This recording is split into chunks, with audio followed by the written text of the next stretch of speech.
We now talk about magnetic field created by a toroid. So what is a toroid? So this is a toroid. It's a donut shaped figure and around which you have wound a wire. So in this wire a current is flowing. So current is flowing in this wire I. So we want to find out the magnetic field along this loop in blue. So this is the loop along which we want to calculate the magnetic field.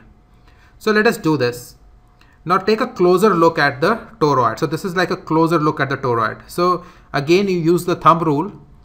So you can see if the current is flowing in this direction, you have the B, the magnetic field coming on like this. So this magnetic field is going like this, and so is the ds vector. So ds vector is always along the loop. So this is the ds vector, and the magnetic field is also in the same direction. So now we have to calculate this to plug into our integral formula later on. So this becomes b ds cos theta. Theta is 0. You can see b vector and ds vector are both parallel to each other. So theta is 0. So cos theta becomes 1. So this becomes b ds. Now also notice that the current flowing in the wire is I, and suppose there are n loops. So there are n loops here. So the current flowing through the torus would be n times I.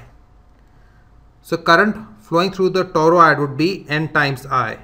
So when we use the Ampere's law, we are going to use this value for the current for the toroid.